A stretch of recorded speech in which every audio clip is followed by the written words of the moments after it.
Hello dear student. आओ मिलजुल कर एक बहुत प्यारा सा क्वेश्चन करते हैं।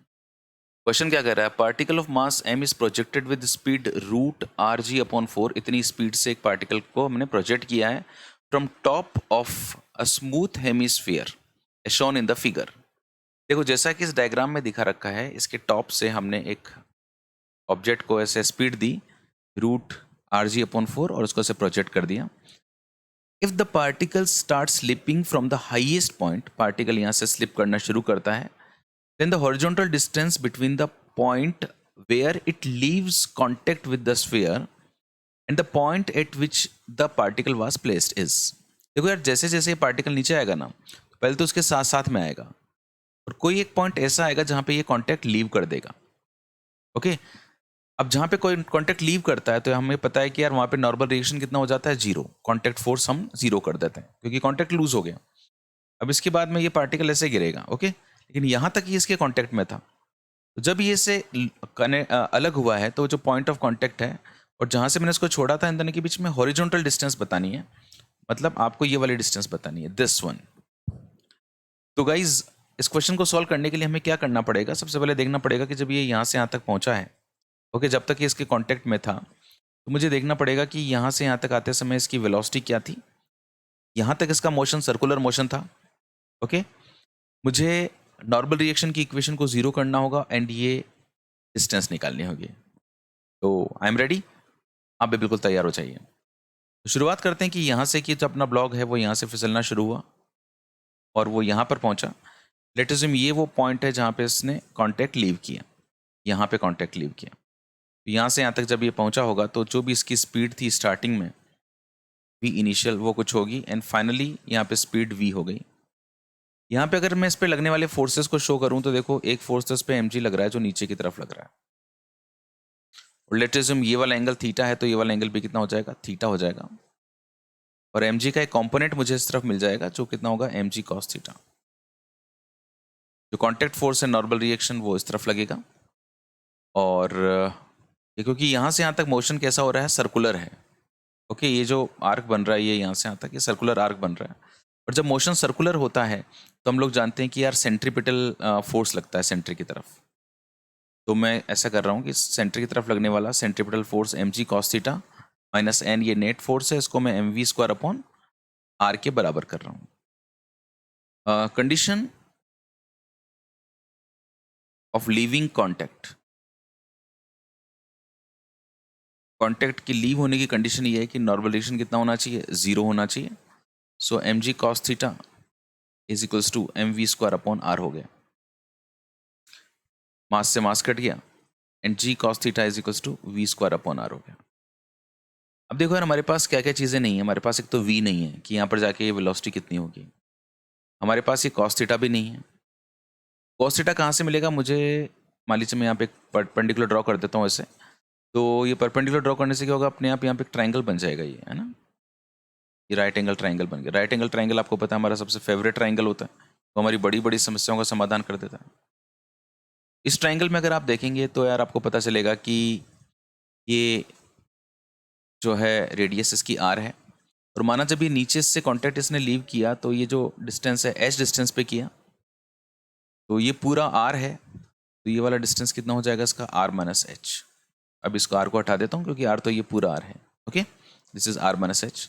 मुझे क्वेश्चन में ये x निकालना है और ये x निकालने में मदद करेगा मेरा थीटा। अगर मेरे को cos थीटा मिल जाता है या मेरे को h मिल जाता है तो मैं r माइनस एच निकाल लूंगा, और ये जो ट्राइंगल मेरे को दिखाई दे रहा है इस ट्राइंगल में ये r तो मेरे को पता ही है, h पता चल जाने से r माइनस एच पता चल जाएगा, और पाइथागोरस का यूज करके मैं x निकाल लूंगा क्योंकि मेरे पास हाइपोटेनस है जो मेरे को पता है। मैं बेस पता कर लेता हूँ या मेरे को परपेंडिकुलर मिल जाएगा। तो आइए यहाँ पे वैल्यूज पुट करते हैं। cos थीटा का वैल्यू हो जाएगा, cos theta is equal to होता है बेस अपॉन हाइपोटेनस। ये जो ट्राइंगल है इसमें एंगल के सामने की साइड परपेंडिकुलर होती है, ये हाइपोटेनस होता है और ये बेस होता है। सो गाइस, जो बेस है वो कितना है, r माइनस एच है, और हाइपोटेनस कितना है, r, और ये नीचे मेरे पास में r है, और मैं v स्क्वायर निकाल लेता हूँ। v स्क्वायर कैसे निकालूंगा? ये जो मेरे को पॉइंट्स दिए हुए हैं ना, ये वाला पॉइंट जो स्टार्टिंग वाला था इसको मैं a बोल देता हूँ और इस पॉइंट को b बोल देता हूँ, और a और b के बीच में एनर्जी कंजर्वेशन लगाता हूँ। एनर्जी कंजर्वेशन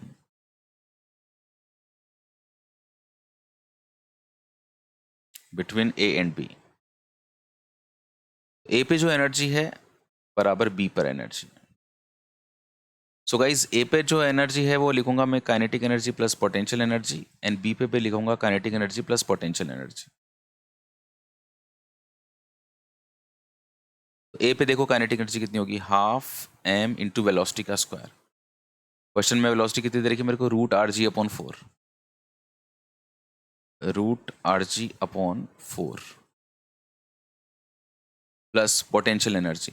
देखो यार मैं एक काम करता हूँ, इसको रेफरेंस लाइन मान लेता हूँ। ओके, अगर रेफरेंस लाइन मानता हूँ उसको, तो ये सारी हाइट्स यहाँ से मेजर करूंगा तो पोटेंशियल एनर्जी आ जाएगी यहाँ की mgh। पॉइंट बी पर काइनेटिक एनर्जी, पॉइंट बी पर काइनेटिक एनर्जी आ जाएगी half M V square, and point B पर पोटेंशियल एनर्जी, तो यहाँ पर रेफरेंस लाइन मानी है तो एम जी इंटू एच, और एच की वैल्यू कितनी होगी 0। चलो सबसे पहले इसी को सॉल्व करते हैं। मास से मास कट गया इधर से इधर के, यहाँ से मेरे को देखो वी स्क्वायर मिलने वाला है ना, मेरे को वी स्क्वायर ही तो चाहिए। तो ये जो हाफ है इसको तो रहने देता हूँ और यहाँ से रूट हटा देता हूँ, तो ये हो जाएगा आपका आर जी अपॉन 4। देन फिर जी एच हो जाएगा ये, एंड देन इधर राइट हैंड साइड में है आपका वी स्क्वायर अपॉन 2। तो यहाँ से क्यों ना मैं एलसीएम ले लूँ, 8 एलसीएम ले लेता हूँ, तो ये हो जाएगा आपका R G plus 8 G H is equal to V square upon 2। तो गाइज इसको काट दिया मैंने 4 बार, एंड ये मेरे पास वी स्क्वायर की वैल्यू आ गई। यहाँ से मैं जी को कॉमन ले लेता हूँ, तो आर प्लस 8h अपॉन 4, और इस वैल्यू को मैं पुट करता हूँ यहाँ पे वी स्क्वायर। ओके, समझ गया। वापस मैं यहाँ लौट आया हूँ, आर से आर कट गया, this is G R minus H, and V square की वैल्यू पुट कर रहा हूँ जो आई थी मेरे पास में g/4 r प्लस 8h,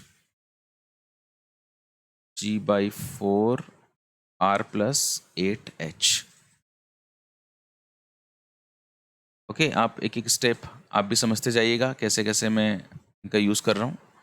जी से जी को काट दीजिए एंड 4 को इधर ले जाइए, 4 into R minus H equals to R plus 8h। मंजिल पे आने वाले हम लोग, 4r minus 4h equals to R plus 8h।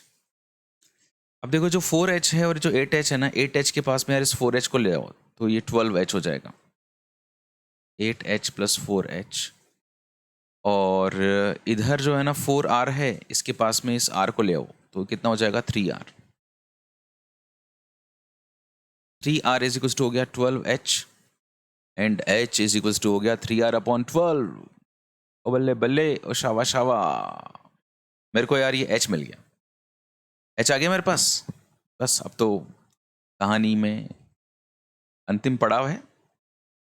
ये जो मैंने सेमी सर्कल बनाया था, ये जो क्या बोलते हैं और हेमिस्फीयर जो बना हुआ था अपना, इस हेमिस्फीयर में देखो मुझे क्या पता चल गया, मुझे पता चल गया कि जो h है उसकी वैल्यू r/4 है। अगर h की वैल्यू r/4 है तो ये मैंने आपको बताया था r माइनस एच होता है, r माइनस एच की वैल्यू r/4 रखोगे तो कितना आ जाएगा 3r/4 आ जाएगा। ये 3r/4 आ गया, ये मेरे पास में r है ही है, और मेरे को ये x चाहिए था। याद आ रहा है ना डायग्राम, देखो x चाहिए था, r, हम यहाँ तक पहुँच चुके हैं। और अब हमें याद करना होगा पाइथागोरस अंकल को, ये बचपन से आपके साथ जुड़े हुए हैं। तो बच्चों यहाँ पे मैंने लगा दिया पाइथागोरस थ्योरम, पाइथागोरस थ्योरम का यूज कर रहे हैं। वो कहते थे कि हाइपोटेनस का square is equals to perpendicular का स्क्वायर प्लस बेस का स्क्वायर। परपेंडिकुलर का square is equals to hypotenuse का स्क्वायर माइनस बेस का स्क्वायर। तो hypotenuse is r and base is 3r/4, and this is 9r square by 16, 16 LCM, 16r square minus 9r square, 16 में से 9 घटाए तो कितना हो गया 7r square by 16। जो परपेंडिकुलर है गाइज वो है x, तो दोनों तरफ रूट ले लूं तो 7 का तो रूट 7 हो गया है, ये r/4। लल्ला लल्ला लल्ला, ओ यहाँ कल क्या हो किसने जाना, ओए होए। आया ना answer, √7r/4। This is the correct answer of our question. देखो यार, बहुत मजेदार सवाल था।